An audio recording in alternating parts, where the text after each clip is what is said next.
Right, folks, welcome to another episode of Talking Cloud. As always, I'm your host, Brett. I am flying solo this week.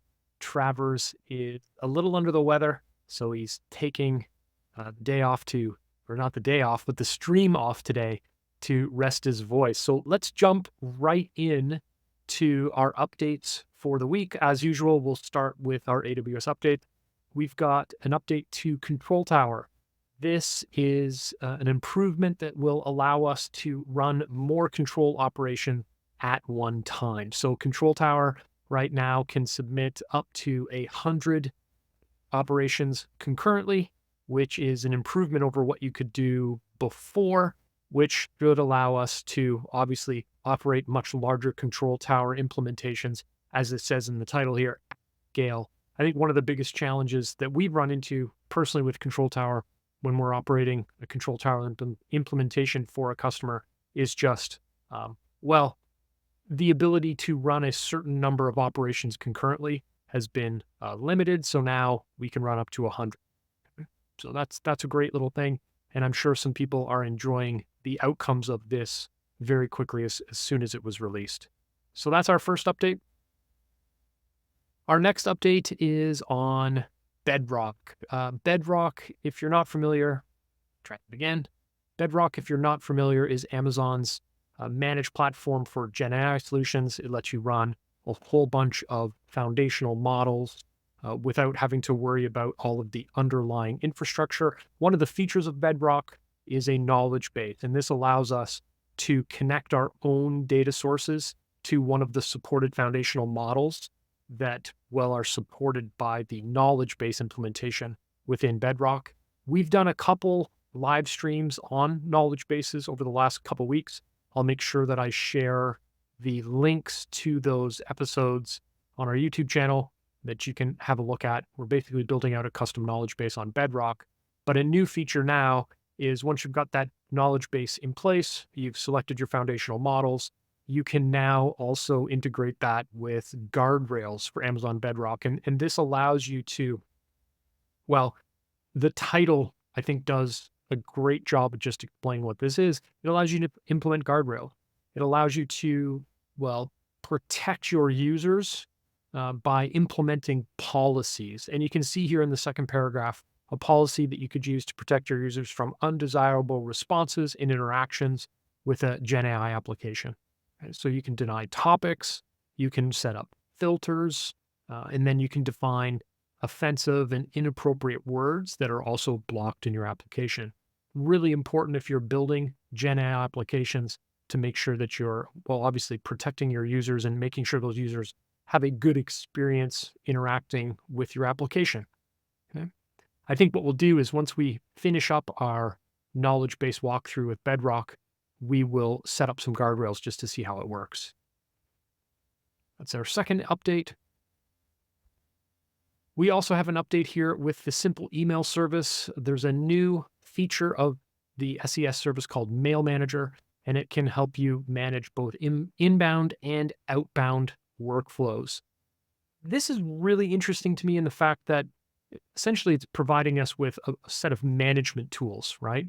And we can use those tools to streamline operations, whether it's inbound or outbound. And I had a quick look at this. There's a really good blog post. You can see a link here in the news release, and they kind of go through some more use cases. You've got ingress endpoints, you've got egress endpoints, and you can set up all sorts of filtering policies. There are what they call add-ons that you can, add to your mail manager. And you can see here, there's a couple examples of integration that's supported, Trend Micro, Spamhaus, so you can integrate your workflows into those third-party tools as well. Limited availability right now, brand new feature. So you can see it's available in only 4 regions, but as is the case normally with these releases, I'm sure you'll see them show up in other regions very soon. So that's interesting. If you're using SES, gives you more control over both inbound and outbound workflows. And then finally, our last AWS update for the week is Amazon Security Lake. If you're not familiar with Security Lake, this is essentially a data lake solution, a managed data lake solution on AWS, purpose-built to centralize security-related data, whether that is from other AWS environments, whether it's from a list of supported SaaS providers, your on-prem infrastructure, and even other cloud sources. So you can pull all of this together in one large data lake. And Amazon just announced that you can now ingest logs coming from Amazon's managed web application firewall as well. So that is the update for AWS this week. We're going to shift gears and have a quick look at some interesting news articles we dug up around Gen AI. Our first is related to ChatGPT 4.0 or Omni. We did a little live demo in the previous podcast last week, and we kind of played around with the voice aspects of this. And there's a little bit of a controversy that's happened here. One of the ChatGPT voices that you could use is called Sky. I think there's 4 or 5, and from my reading, the plan from OpenAI is to introduce more voices over time. The controversy right now is that the Sky implementation, the voice implementation, sounds very similar to Scarlett Johansson, which we also talked about last week because we always do the movie segment.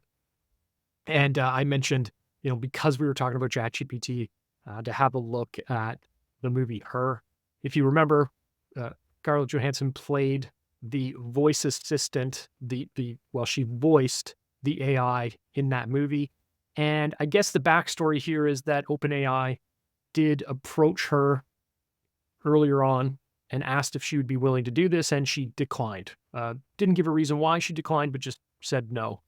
And ultimately what's happened here is this new ChatGPT voice has some similarities to Scarlett Johansson. So now there's some lawyers talking, and OpenAI has said that they've removed the voice for the time being until they can figure out a better way to approach this in the future. I tried it out on my phone. Sky is still there. We listened to it a couple times. I couldn't hear similarities, and but they've obviously made some changes here very quickly to make sure that trying to get on the right side of it. So a bit of a controversy here. Our next article is about NVIDIA. We've talked about NVIDIA in the past on the show, right? Obviously with the GPUs, right? Everybody's using NVIDIA GPUs for their Gen AI application. And essentially here, they did an earnings report, I think yesterday or the day before, let's say earlier in the week.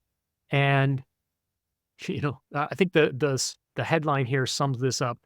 NVIDIA's enormous financial success becomes normal. The story here is essentially NVIDIA's business continues to grow at exponential rates. They break down their sales numbers by data center, gaming. There's a couple different things that contribute to the overall number that NVIDIA reports. You can see here clearly data center is where they're making all of their money. And in this article, they mentioned that by far on the data center sales side, mostly what's driving that is sale of Hopper GPUs, which have risen 5 times over the last reporting period. And, as they say in the article here, the party is still on with NVIDIA as it continues to make lots and lots of money as people are scrambling to get these high-powered chips and make them available for their Gen AI applications. The other sort of thing to think about here, though, with this is obviously there is competition here that's trying to play catch up. We've got, Intel, you've got the ARM coalition, you've got cloud providers like AWS and Microsoft, even Google with their Tensor GPUs, trying to figure out how to get more of a slice of this market. So I guess the follow-on question to this is, hey, we're making lots of money. How long does this continue? Because obviously competitors are playing catch up here, but they will catch up at some point. So that's an interesting article. The other thing I noticed as I was prepping for the abbreviated version of the podcast this week was that, and I didn't get a chance to confirm this or not, but I also saw a couple related articles about a potential stock split. So I know right now, I think NVIDIA, last time I looked, was trading at about $1,000 US a share. And I don't know if this headline can be completely uh, trusted at this point, but it did say that there is a 10 for 1, 10 for 1 stock split coming in. I think they said June. So if you're interested in maybe purchasing some NVIDIA shares to get a little slice of this success, maybe that's the time to do it. Obviously, we're not giving financial advice here, but you never know. Might make a lot of sense there. Okay, so that's NVIDIA. And our last article for today is about a new feature that is being released, I think, in Windows 11. It's called Recall. And what it's doing is essentially taking a screenshot of your active screen every few seconds.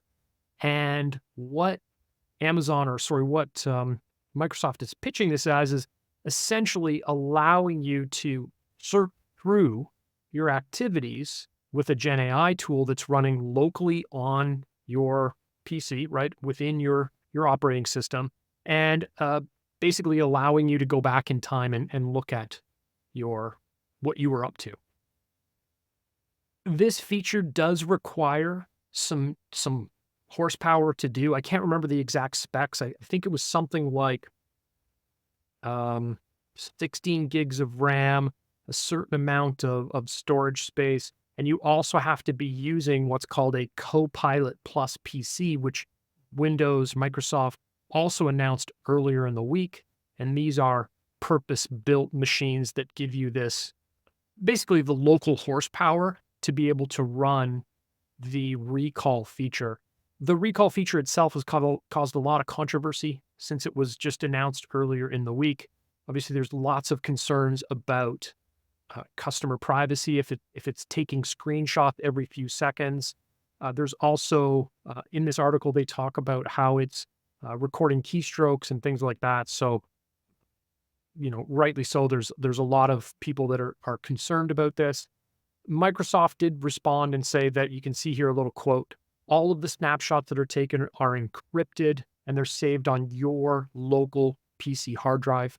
And then you can use that content to kind of go back in time and look at what you've done in the past.